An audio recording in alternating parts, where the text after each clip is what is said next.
Ma mère a exigé que je paie 15 000 € pour le mariage de ma sœur. Quand j'ai dit non, elle a volé ma carte de crédit et a vidé mes économies, mais je n'ai pas pu m'empêcher de rire. Le lendemain, ma sœur m'a appelé, en pleine panique. Vous voyez, moi, Hélène, 25 ans, j'ai toujours su que ma mère avait ses préférences. C'est le genre de choses qu'on finit par accepter en grandissant. Certains enfants sont sous les feux des projecteurs, d'autres règlent la note. J'ai toujours été dans la deuxième catégorie. Ma petite sœur, Audrey, la petite préférée depuis le premier jour, école privée payée, une voiture offerte à 16 ans, frais de scolarité à l'université couverts sans qu'elle ait à travailler une seule heure. Pendant ce temps, je galérais à l'IUT et je travaillais de nuit dans un entrepôt pour me payer mes manuels. Ça forge le caractère, comme on dit. Mais là, on avait atteint un tout autre niveau d'audace. C'était un jeudi soir vers 19 h. Je venais de rentrer de mon travail dans un bureau d'études, encore en tenue de travail, sur le point de me servir un verre pour décompresser. C'est à ce moment-là que ma mère est entrée dans mon appartement. Oui, elle avait encore un double des clés. Une autre erreur que j'allais bientôt regretter, vu l'expression sur son visage. Elle ne s'est même pas assise. Elle est restée plantée au milieu de mon salon, les bras croisés, et a lâché ça comme une bombe. Hélène, le mariage d'Audrey est dans 2 mois. Elle a besoin de 15 000 €. Tu vas les lui donner. Pas un pourrais-tu aider, pas un voudrais-tu envisager, juste une exigence pure et simple. 15 000 €. J'ai posé mon verre très lentement, essayant de digérer ce que je venais d'entendre. Maman, c'est la totalité de mon compte épargne. Ça fait 3 ans que je l'alimente. Son expression n'a pas changé. Ce regard froid et calculateur qu'elle avait perfectionné pendant des décennies. Tu n'en as pas besoin pour le moment. Audrey se marie. C'est son grand jour. La famille passe avant tout, Hélène. Où est-ce que je t'ai élevé pour que tu sois égoïste? Et voilà. La culpabilisation et la manipulation qu'elle utilisait depuis que j'étais enfant. Me faire passer pour la méchante parce que je voulais garder mon propre argent, que j'avais gagné en faisant des semaines de 60 heures et en sautant des vacances. J'ai pris une grande inspiration, en restant calme. Maman, je me suis démené pour cet argent. Audrey a 24 ans. Son fiancé, Pierre, a un travail. À eux deux, ils gagnent le double de mon salaire. S'ils ne peuvent pas se permettre le mariage qu'ils veulent, ils devraient revoir leurs ambitions à la baisse ou économiser. Mauvaise réponse. Son visage s'est durci comme de la pierre. Alors, tu vas humilier ta sœur? La laisser se marier dans un lieu bas de gamme parce que sa sœur est trop avare pour aider sa famille. Tout le monde saura que tu as refusé. Tes tantes, tes cousins, tout le monde. La menace était claire.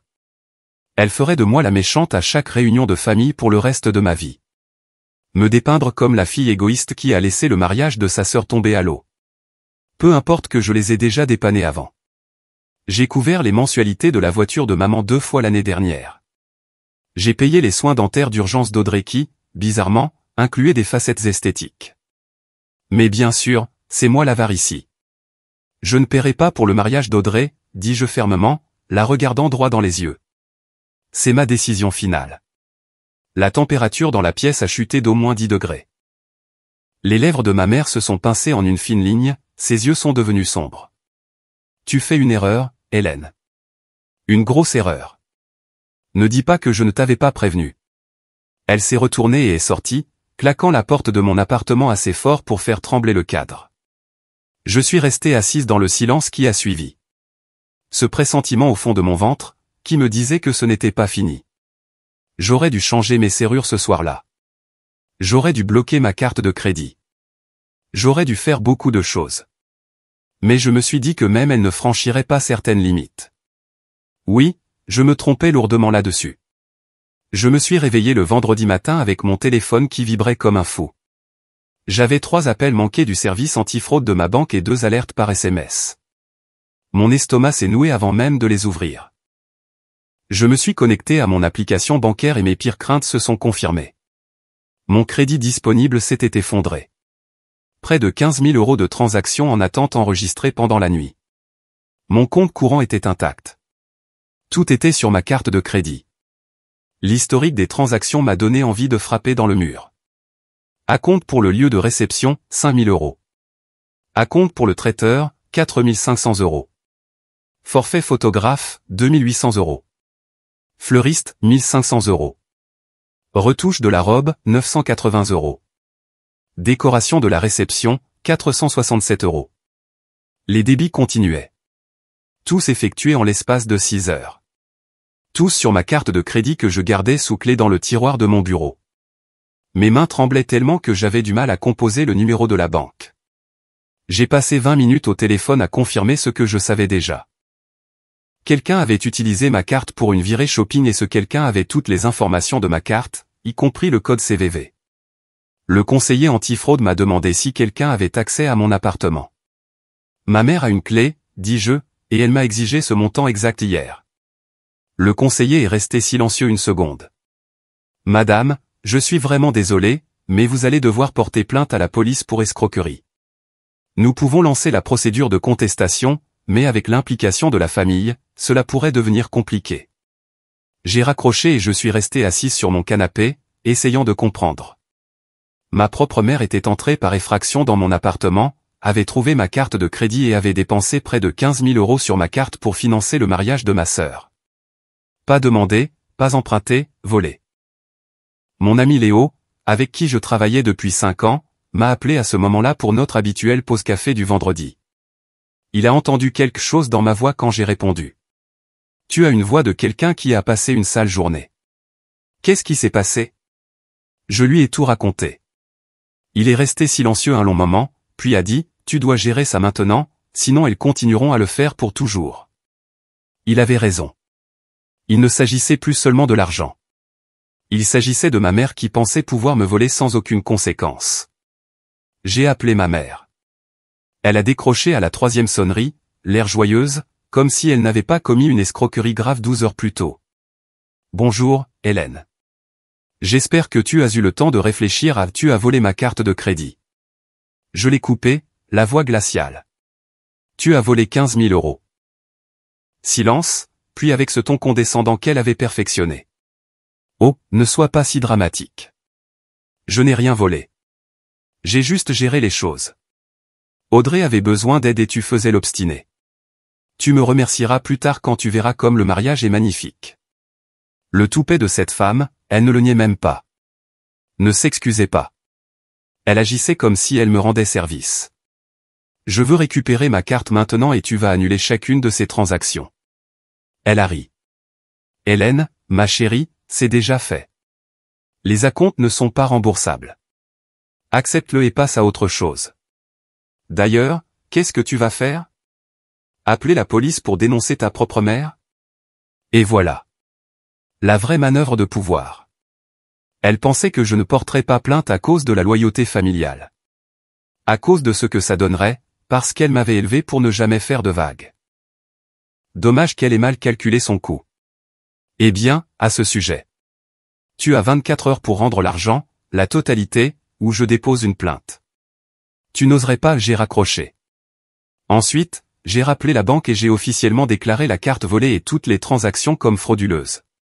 Le conseiller m'a expliqué les étapes suivantes, y compris le dépôt d'une plainte à la police, que j'ai programmée pour le lendemain matin. Puis j'ai fait quelque chose qui allait s'avérer payant plus tard. J'ai appelé mon père. Vous voyez, mes parents ont divorcé quand j'avais 19 ans, il y a environ 6 ans. Papa avait déménagé à plusieurs centaines de kilomètres, s'était remarié, avait construit une nouvelle vie. Le divorce avait été houleux. Papa avait découvert que maman détournait de l'argent de leur compte joint depuis des années. C'est pour ça qu'il est parti. Il a décroché à la 2e sonnerie. Hélène, tout va bien? Papa, je dois te demander quelque chose à propos du testament dont tu m'as parlé. Celui de grand-père. Le samedi matin, je me suis présenté au commissariat avec des relevés bancaires imprimés, des registres de transactions, des captures d'écran de SMS et une chronologie des événements. L'officière qui a pris ma déposition, l'inspectrice Sophie Moreau, était professionnelle mais sceptique au début. Vous portez plainte contre votre mère pour fraude à la carte de crédit, demanda-t-elle en examinant les documents. Oui, elle a volé ma carte dans mon appartement et a dépensé toutes mes économies sans permission. J'ai la preuve qu'elle était dans mon appartement. Cela a attiré son attention. J'ai montré les images de la caméra de sécurité sur mon téléphone, quelque chose que j'avais demandé au gérant de mon immeuble ce matin-là. C'était clair comme le jour, on voyait ma mère se faufiler chez moi au milieu de la nuit, repartant 40 minutes plus tard avec un petit sac à main. L'expression de l'inspectrice Moreau est passée de sceptique à sérieusement préoccupée. C'est une preuve substantielle, mademoiselle Lefebvre. Avec ces images et les dossiers financiers, nous pouvons certainement aller de l'avant. Êtes-vous certaine de vouloir porter plainte? J'en suis certaine. Elle a hoché la tête et a commencé la paperasse. Elle m'a dit que cela prendrait quelques jours pour être traité, qu'il devrait interroger ma mère et Audrey et que je devais me préparer à des réactions négatives. Je comptais sur les réactions négatives. Ça faisait partie du plan. Pendant ce temps, maman avait apparemment raconté à Audrey ce qui s'était passé, car mon téléphone a commencé à exploser de textos de ma sœur. Des textos en colère. Comment as-tu pu me faire ça? Mon mariage est dans 8 semaines. Tout le monde va savoir quel égoïste tu es. J'espère que tu es heureuse de gâcher mon grand jour. En fait, je l'étais. Je n'ai répondu à aucun d'entre eux. J'ai juste fait des captures d'écran de tout et je les ai ajoutés à mon dossier de preuves. Le dimanche soir, j'ai reçu un appel de mon oncle, le frère de maman, Paul. Il avait toujours été plus raisonnable qu'elle, bien qu'il reste généralement en dehors des drames familiaux. Je dis bien généralement. Hélène, ta mère m'a appelé en pleurs. Elle dit que tu essaies de la faire arrêter pour un malentendu. Oncle Paul, elle a volé ma carte de crédit et a dépensé 15 000 € sans permission. Ce n'est pas un malentendu. Il a soupiré. Écoute, je ne dis pas que ce qu'elle a fait était bien, mais est-ce que ça vaut vraiment la peine de déchirer la famille? Vous ne pouvez pas simplement régler ça entre vous? Oui. Je suis presque sûr qu'il voulait dire peux-tu simplement la laisser te voler en paix. Elle a eu une chance de réparer son erreur. Elle a refusé. Il ne s'agit plus de l'argent. Il s'agit du fait qu'elle pense pouvoir faire tout ce qu'elle veut sans conséquence. Il y eut une longue pause. Ta mère a mentionné quelque chose à propos de se battre. Elle a dit qu'elle avait des ressources. Ça m'a glacé le sang.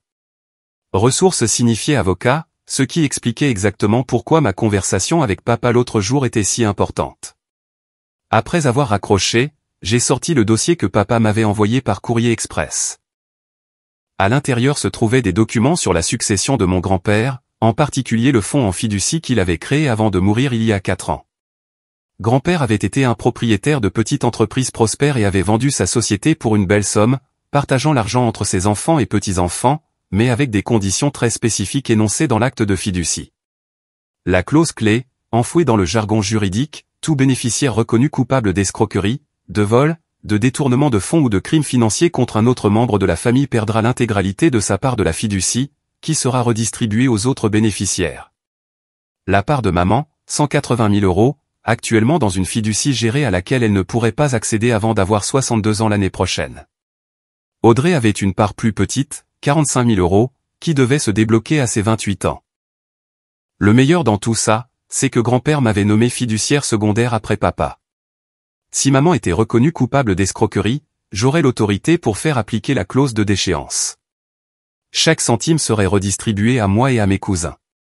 Papa m'avait averti de cette clause il y a des années, lors de la lecture du testament.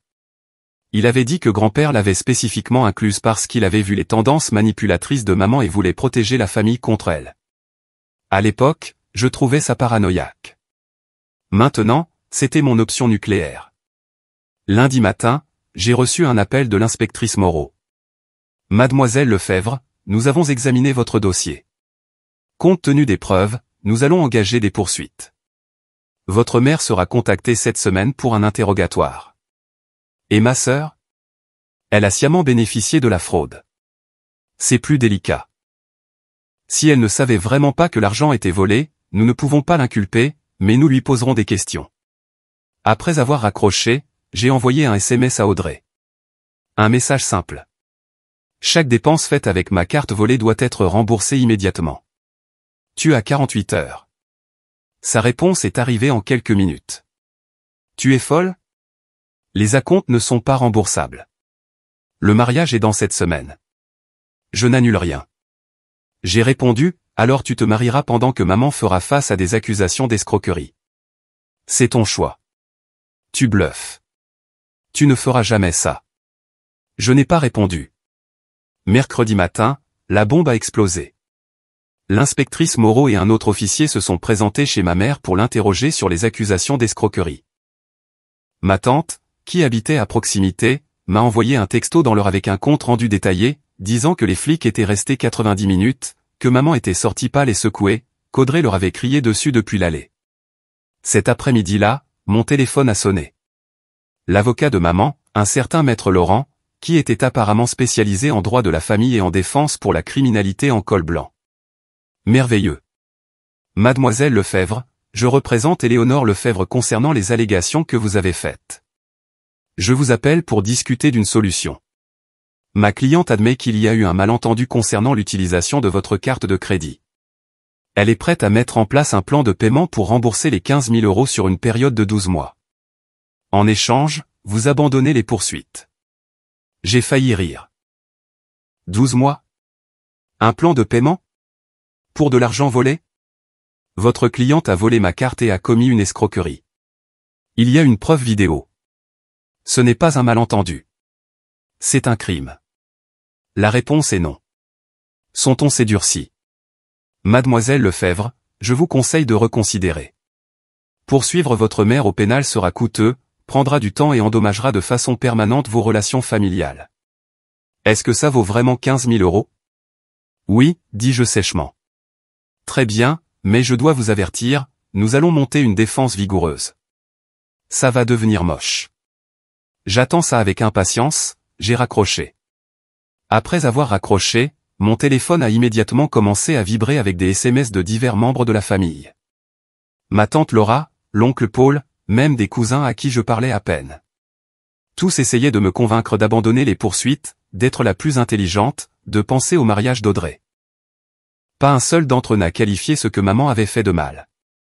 Tout tournait autour de la protéger et de s'assurer que le grand jour d'Audrey ne soit pas gâché. C'est drôle comme la famille d'abord ne s'applique que lorsqu'ils ont besoin de quelque chose de moi. Tout le monde savait que maman avait ses préférences, savait qu'elle manipulait les gens et savait qu'Audrey était pourri gâtée. Mais ils ont tous suivi le mouvement parce que c'était plus facile que de les affronter. Eh bien, j'en avais fini de leur faciliter la vie. Ce soir-là, Léo est passé avec des pizzas et des boissons. Il avait pris de mes nouvelles tous les jours depuis le vol, s'assurant que je tenais le coup. Alors, elles ont pris un avocat, dit-il. Ça veut dire que tu es dans le pétrin. Non, j'ai des images de surveillance, des relevés bancaires et son propre aveu sur un appel enregistré. Elle est foutue et elle le sait. L'avocat essaie juste de limiter les dégâts. Et le mariage? J'ai ouvert l'Instagram d'Audrey sur mon téléphone. Elle avait posté une longue story dramatique sur la façon dont sa sœur toxique essayait de ruiner son jour spécial et comment la famille devrait se soutenir. Les commentaires étaient principalement favorables. Ses amis ne connaissaient pas toute l'histoire. Elle joue la carte de la victime à fond, dis-je. Léo secoua la tête. Mec, ta famille, c'est quelque chose. C'est quoi ton objectif final? Je lui ai parlé du fonds en fiducie, de la clause de déchéance de grand-père, des 180 000 € que maman perdrait si elle était reconnue coupable. Il a poussé un petit sifflement. Waouh, c'est tactique. C'est la justice. Elle a passé toute ma vie à me prendre des choses. De l'argent, du temps, ma tranquillité d'esprit. Maintenant, elle est sur le point d'apprendre une leçon. Et Audrey? Elle est un dommage collatéral. Elle aurait pu faire ce qui était juste et rembourser les frais. Au lieu de ça, elle joue la victime. Léo a levé son verre. Je dois dire que je respecte ça à fond. La plupart des gens auraient cédé maintenant. Les jours suivants furent un tourbillon de préparatifs juridiques. L'inspectrice Moreau m'a appelé pour me tenir au courant. L'enquête avançait. Ils avaient saisi les dossiers financiers de maman et avaient trouvé des preuves d'autres transactions douteuses. Apparemment, ce n'était pas la première fois que maman empruntait de l'argent à des membres de la famille sans demander.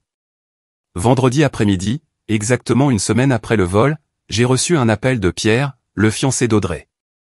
Je connaissais à peine le gars, mais il avait l'air stressé. Hélène, il faut qu'on parle. Tu peux me retrouver pour un café? Juste nous deux. Intéressant. J'ai accepté de le rencontrer le samedi matin.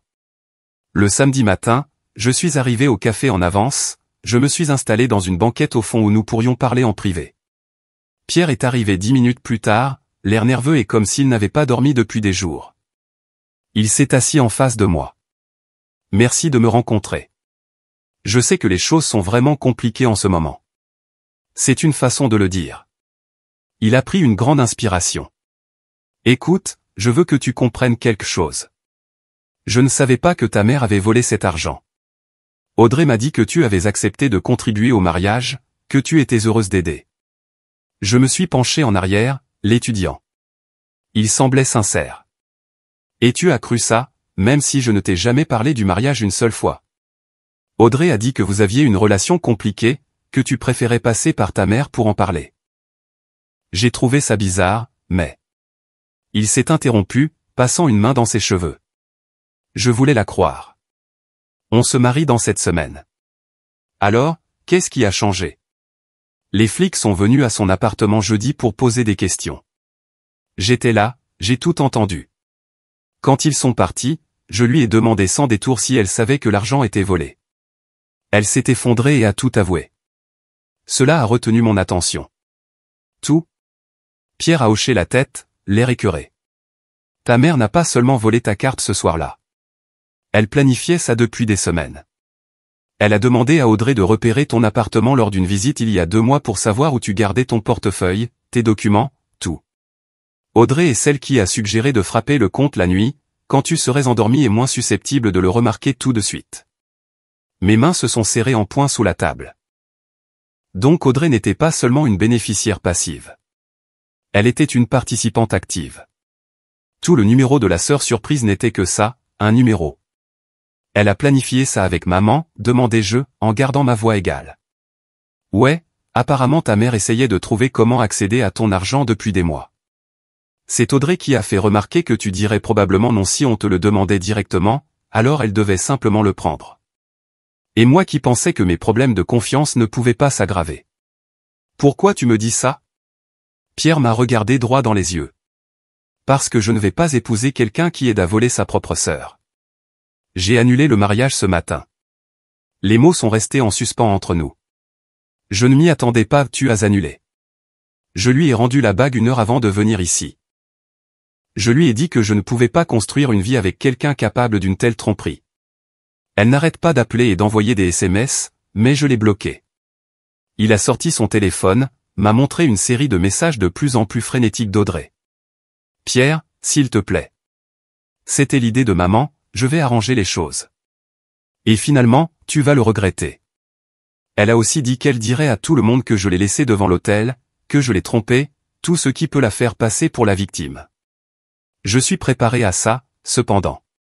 J'ai déjà dit la vérité à ma famille. Je respectais ça. Le gars avait du cran. Qu'est-ce que tu attends de moi? Rien, vraiment. Je voulais juste que tu saches que tout le monde dans cette situation n'est pas contre toi, et je pensais que tu devais connaître toute l'étendue de ce qu'elles avaient prévu. Il y a plus. Bien sûr qu'il y en avait.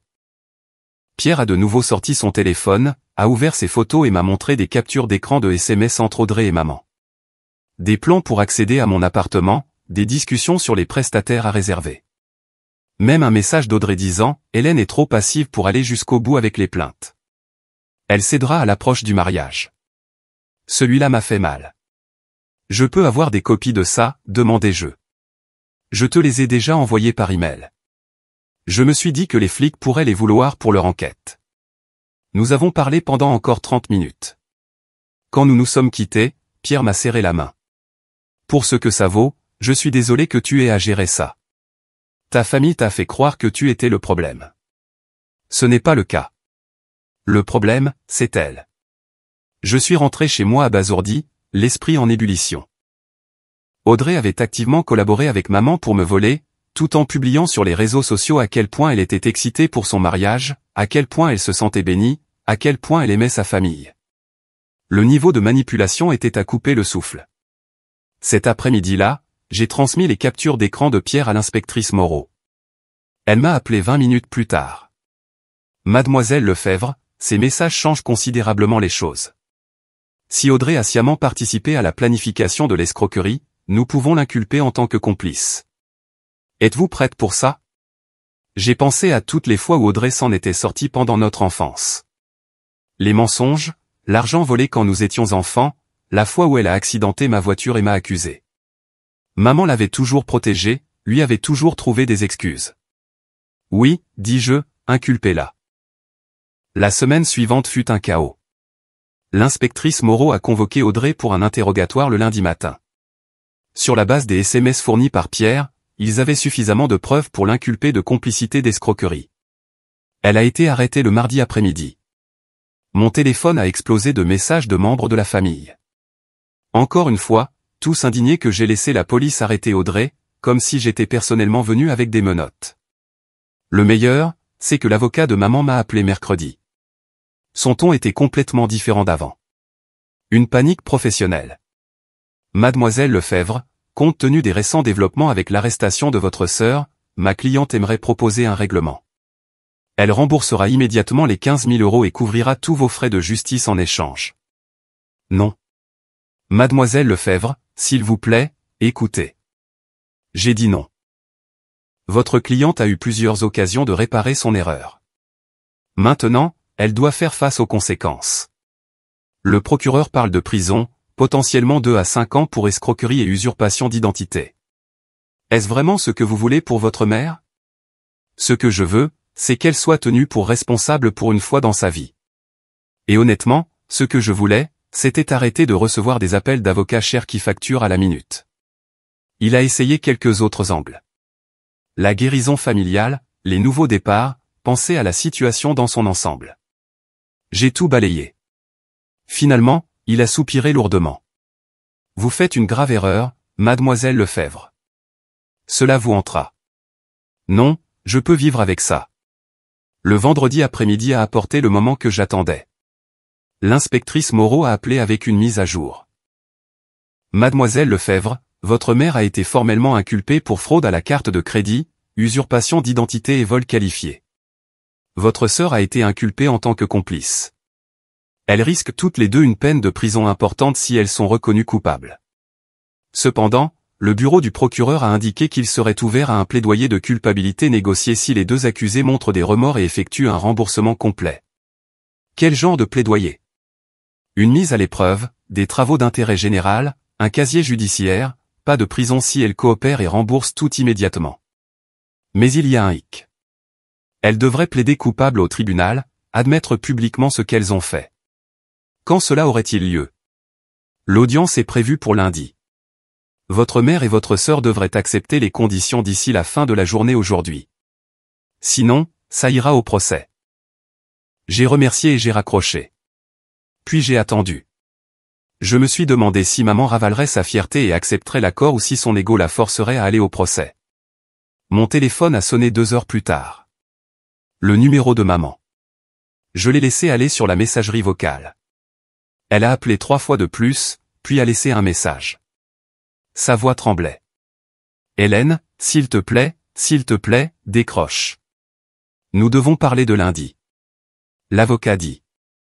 Il dit que nous devrions accepter le plaidoyer, que nous n'avons pas le choix, mais cela signifie tout admettre au tribunal.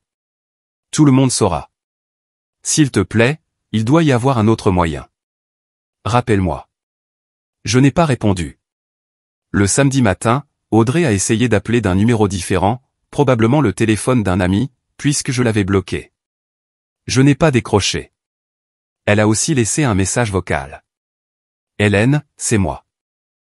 Écoute, je sais que tu es en colère, mais s'il te plaît, ne laisse pas ça aller au tribunal. Pierre m'a quitté. Le mariage est annulé. Tous mes amis savent ce qui s'est passé. J'ai tout perdu. Je t'en supplie, abandonne les poursuites. Je te rembourserai moi-même. Je promets que je trouverai un travail. Je ferai tout ce qu'il faudra. S'il te plaît, ne nous oblige pas à passer par là. Sa voix s'est brisée à la fin. Puis elle a sangloté. Une partie de moi a ressenti une pointe de quelque chose. Pas tout à fait de la sympathie, mais peut-être de la pitié. Puis je me suis souvenu de son texto à maman. Hélène est trop passive pour aller jusqu'au bout. Je n'ai pas répondu. Lundi matin, je me suis présenté au tribunal. L'inspectrice Moreau m'avait dit que je n'avais pas à être là, mais je voulais voir ça jusqu'au bout. Je voulais les voir affronter ce qu'elles avaient fait. Appelez ça une clôture, appelez ça de la mesquinerie, j'appelle ça les deux. La salle d'audience était petite, remplie du mélange habituel d'accusés, d'avocats et de membres de la famille. Je me suis assise au dernier rang. Maman et Audrey étaient au premier rang avec leur avocat, toutes deux habillées comme si elles assistaient à un enterrement. Les yeux d'Audrey étaient rouges d'avoir pleuré, cherchant à avoir l'air d'une accusée sympathique. Mignon. La juge, une femme plus âgée nommée Bernard, a appelé l'affaire. Maman et Audrey se sont levées pendant que les charges étaient lues à haute voix. La juge Bernard les a regardées par-dessus ses lunettes. Comment plaidez-vous? L'avocat s'est éclairci la gorge. Votre honneur, les deux accusés souhaitent plaider coupable et acceptent l'accord de plaidoyer du procureur. Très bien, Madame Lefebvre. Mademoiselle Lefebvre, vous comprenez qu'en plaidant coupable, vous admettez ces crimes au dossier, que vous aurez un casier judiciaire. La voix de maman était à peine un murmure. Oui, votre honneur. Audrey a juste hoché la tête, incapable de parler. Alors, reconnaissez les faits. Dites-moi ce que vous avez fait. C'était le moment de vérité. Maman a pris une profonde inspiration et a commencé à parler, la voix vide. Je suis entré dans l'appartement de ma fille sans permission au milieu de la nuit. J'ai pris sa carte de crédit sur son bureau. Je l'ai utilisée pour effectuer des dépenses totalisant 15 000 € pour les frais de mariage de mon autre fille. J'ai fait cela en sachant qu'elle avait refusé de me donner l'argent. Je l'ai fait intentionnellement et sans son consentement. La juge Bernard s'est tournée vers Audrey. Et vous, mademoiselle Lefebvre? La voix d'Audrey s'est brisée. J'ai aidé à le planifier. J'ai dit à ma mère où ma sœur gardait sa carte de crédit. Je savais que l'argent était pris sans permission.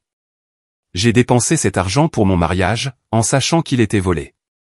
La salle d'audience était silencieuse. La juge Bernard les a fixés un long moment. Ce tribunal accepte votre plaidé coupable. Vous purgerez chacune une peine de 3 ans de mise à l'épreuve, effectuerez 200 heures de travaux d'intérêt général et rembourserez la somme de 15 000 €, avec un premier versement dû dans 30 jours et le reste selon un échéancier de probation. Vous suivrez également une thérapie ordonnée par le tribunal. Toute violation des conditions de la mise à l'épreuve entraînera une incarcération immédiate. Elles ont toutes les deux hoché la tête, humiliées. Alors que tout le monde sortait de la salle d'audience, maman m'a aperçu au dernier rang. Nos regards se sont croisés. Les siens étaient remplis de larmes, de défaite, de quelque chose qui aurait pu être du regret. Je n'ai ressenti, eh bien, rien. Devant le tribunal, Audrey a essayé de m'approcher. Son avocat l'a retenue, craignant probablement qu'elle n'aggrave les choses. Elle a quand même crié. « Hélène, s'il te plaît, on peut parler ?» J'ai marché jusqu'à ma voiture sans répondre, je suis monté et je suis parti. 3 jours après l'audience, mon téléphone a recommencé à sonner. Maman d'abord, puis Audrey, puis divers membres de la famille. Tous voulant parler, arranger les choses, passer à autre chose. Je les ai tous ignorés pendant 48 heures. Je les ai laissés mariner dans les conséquences de leurs actes. Je les ai laissés se demander si je leur reparlerai un jour. Puis, le vendredi matin, j'ai reçu un appel d'un numéro que je ne reconnaissais pas. J'ai répondu par curiosité. Est-ce que je parle à Hélène Lefebvre? La voix d'une femme. Professionnelle et sèche. Oui. Qui est à l'appareil? Je suis Jennifer Walters de la banque Cornerstone. J'appelle concernant Éléonore Lefebvre et Audrey Lefebvre. Elles vous ont indiqué comme contact pour une demande de prêt. Mon sang s'est glacé. Quelle demande de prêt? Elle demande un prêt personnel conjoint de 15 000 € pour effectuer le paiement de restitution qui vous est dû, comme ordonné par le tribunal. Cependant, compte tenu de leur récente condamnation pénale, la demande a été signalée. Nous devons vérifier certaines informations avec vous. Donc, elles essayaient d'obtenir un prêt pour me rembourser, probablement à un taux d'intérêt terrible, ce dont elles m'accuseraient ensuite d'une manière ou d'une autre. Je pouvais déjà l'entendre. Hélène nous a forcés à prendre un prêt prédateur. Je ne suis pas impliqué dans leurs décisions financières, dis-je fermement. Ce qu'elles choisissent de faire est leur affaire. Compris. Je devais juste confirmer que vous êtes la victime dans leur affaire d'escroquerie. Nous l'avons vérifié par le biais des archives publiques, donc c'est tout ce dont j'avais besoin. Merci pour votre temps. Elle a raccroché. Je suis resté assise à réfléchir.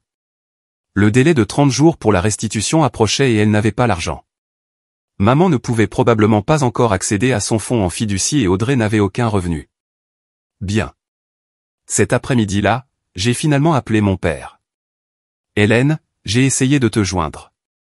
J'ai vu les dossiers du tribunal. Sacrée semaine.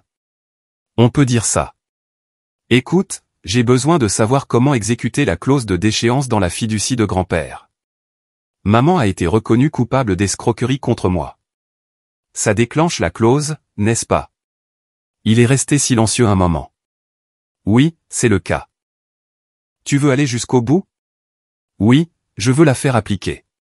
Je t'enverrai les documents du fiduciaire. Tu devras déposer un avis auprès du tribunal et de l'administrateur de la fiducie. Ça prend environ 60 jours pour être traité, mais une fois que c'est fait, sa part est redistribuée. Tu recevras la plus grande partie puisque tu es la victime. Et Audrey? Sa part est liée à la même clause. Si elle est reconnue coupable d'escroquerie contre la famille, elle la perd aussi. Toutes les deux perdent un total combiné de 225 000 euros. J'ai laissé ça décanter. 225 000 euros. Plus qu'assez pour couvrir ce qu'elle m'avait volé, 15 fois. Fais-le, dis-je. Dépose les papiers. Ce soir-là, je suis allé chez ma mère pour la première fois depuis le vol. Je ne suis pas entré. Je suis juste resté dans ma voiture de l'autre côté de la rue, à regarder. Les lumières étaient allumées. Je pouvais voir des ombres bouger à l'intérieur. Je me demandais ce qu'elle disait, si elle se disputait, si elle pleurait. Probablement en train de planifier quels parents culpabiliser ensuite. Mon téléphone a vibré. Un texto de maman. Je sais que tu es dehors. S'il te plaît, entre. Il faut qu'on parle. Bien sûr, elle m'avait vu. Cette femme avait des yeux de lynx. Je suis sorti de la voiture et j'ai marché jusqu'à la porte d'entrée. Elle s'est ouverte avant que je puisse frapper. Maman se tenait là, l'air d'avoir vieilli de 10 ans en 2 semaines. Je suis entré. Audrey était sur le canapé, l'air tout aussi anéanti. Nous devons discuter du paiement de la restitution, dit maman, en désignant la table de la salle à manger couverte de papier, demande de prêt, feuille de calcul budgétaire, relevé bancaire. Nous n'avons pas 15 000 euros en liquide. La banque nous propose un prêt, mais le taux d'intérêt est de 23%. Il nous faudra 5 ans pour le rembourser. Ce n'est pas mon problème, dis-je sèchement. La tête d'Audrey s'est relevée d'un coup. Comment ça, ce n'est pas ton problème? C'est toi qui as porté plainte. C'est toi qui nous as mises dans cette situation. Non, c'est vous qui m'avez volé. Comment peux-tu être si sans cœur? Audrey se leva, la voix montant. La famille se pardonne. Tu es censé. Je suis censé quoi, la couper je? Te laisser me voler et te dire merci? Ce n'est pas comme ça que la famille fonctionne, Audrey. C'est comme ça que l'abus fonctionne. Et aussi, je suis presque sûr que la famille n'étudie pas ton appartement comme pour un film de braquage. Mais j'ai peut-être raté cet épisode spécial. Maman leva une main. Tout le monde se calme. Hélène, s'il te plaît. Il doit y avoir un moyen de nous arranger. Et si nous mettions en place un plan de paiement directement avec toi? De plus petites sommes sur une plus longue période. Tu veux dire comme le plan de 12 mois que ton avocat a proposé et que j'ai déjà rejeté? Nous sommes désespérés, dit maman. Et pour une fois, il n'y avait aucune manipulation dans sa voix. Si nous prenons ce prêt, nous serons endettés pendant des années. Audrey ne peut pas trouver de travail avec un casier judiciaire. Je pourrais perdre mon emploi lorsqu'ils feront la vérification des antécédents pour le renouvellement de ma certification. Nous sommes en train de nous noyer. Je les ai regardés toutes les deux, les ruines de leur vie. Une partie de moi ressentait de la satisfaction, mais une autre partie, celle qui se souvenait des dîners de famille, des fêtes d'anniversaire et de maman m'apprenant à faire du vélo, ressentait une lueur de quelque chose. Pas du pardon, pas encore, peut-être jamais, mais quelque chose de plus doux que la pure rage. Voici ce qui va se passer, dis-je lentement. Vous allez prendre ce prêt. Vous allez me rembourser chaque centime dans les 30 jours, comme le tribunal l'a ordonné. Et ensuite, vous irez toutes les deux en thérapie. Une vraie thérapie, pas un conseil ordonné par le tribunal. Vous allez comprendre pourquoi vous pensiez que c'était normal de me traiter comme votre distributeur automatique personnel pendant 25 ans. Audrey ouvrit la bouche pour argumenter, mais je levai la main. Et si vous faites vraiment le travail, si vous changez vraiment, si vous montrez un vrai remords sur plusieurs années, peut-être que nous pourrons reconstruire quelque chose. Mais ce ne sera pas ce que c'était. Ce ne sera jamais ce que c'était, parce que cette version de notre famille était basée sur le fait que vous m'utilisiez, et j'ai fini d'être utilisé. Les yeux de maman se remplirent de larmes. Hélène, s'il te plaît. Il y a autre chose. Le fonds en fiducie. Ton père a mentionné que tu faisais appliquer la clause de déchéance. C'est notre avenir. C'est notre sécurité. Donc, papa les avait déjà contactés. Bien. Oui, vous avez commis une escroquerie contre moi. L'acte de fiducie de grand-père est clair sur ce qui se passe quand on fait ça. C'est 225 000 €, cria Audrey. C'est mon héritage. Tu ne peux pas simplement le prendre. Je ne le prends pas. Vous y renoncez. Grosse différence. Grand-père l'avait vu venir. Il savait de quoi vous étiez capables toutes les deux et il a intégré une protection pour la famille. Maintenant, cette protection est déclenchée parce que vous lui avez donné raison. Maman s'est effondrée sur une chaise, le visage dans les mains. Nous n'aurons rien. Pas d'économie, pas de bas de laine, rien. Vous aurez ce que tout le monde a. Ce que vous gagnez par votre propre travail. Bienvenue dans la vie du commun des mortels. Le silence qui a suivi était lourd, rompu seulement par les pleurs silencieux d'Audrey. Je ne ressentais aucun triomphe, juste un vide étrange, comme si je fermais la porte sur un chapitre de ma vie que je n'avais jamais voulu écrire. Je m'en vais maintenant, dis-je, me dirigeant vers la porte. Vous avez 27 jours pour effectuer le paiement de la restitution. Après ça, on verra. Hélène, attends. La voix de maman m'arrêta sur le seuil. Est-ce que tu nous détestes? Je me suis retourné. J'ai vu non pas la mère manipulatrice qui m'avait volé, mais une femme brisée qui avait détruit sa propre famille par avidité et favoritisme. Non, dis-je honnêtement, je ne vous déteste pas. Je ne vous fais simplement pas confiance, et je ne sais pas si je le pourrai un jour. C'est à vous de réparer ça. Pas à moi. Je suis sorti, je suis monté dans ma voiture et je suis parti. 4 semaines plus tard, le paiement initial de la restitution a atterri sur mon compte le dernier jour possible avant qu'elle ne soit en violation de leur mise à l'épreuve. Je l'ai déposé, j'ai vu le solde de mon épargne revenir à ce qu'il aurait dû être, et j'ai senti un poids se lever de mes épaules. 2 mois après ça, la déchéance de la fiducie a été finalisée. J'ai reçu un chèque de 140 000 €, ma part des fonds redistribués, je l'ai mis sur un compte d'épargne à haut rendement et je n'y ai pas touché. Cet argent était mon avenir, mon fonds d'urgence, ma couverture de sécurité que personne ne pouvait voler.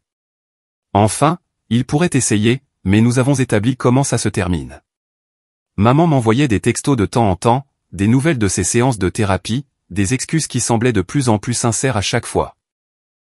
De petites tentatives pour reconstruire un pont entre nous. Je répondais parfois, brièvement, poliment, mais avec distance. Audrey a arrêté de me contacter après que je n'ai pas répondu à son 5e ou 6e texto d'excuses. J'ai entendu par la famille que Pierre avait déménagé dans une autre région, qu'elle travaillait dans un centre d'appel pour essayer de reconstruire sa vie. Bien. Elle avait besoin d'apprendre ce qu'était le vrai travail. Elles ont essayé de me noyer avec leurs sentiments de droit et leur manipulation. Au lieu de ça, elles se sont noyées elles-mêmes. Et moi, j'ai appris.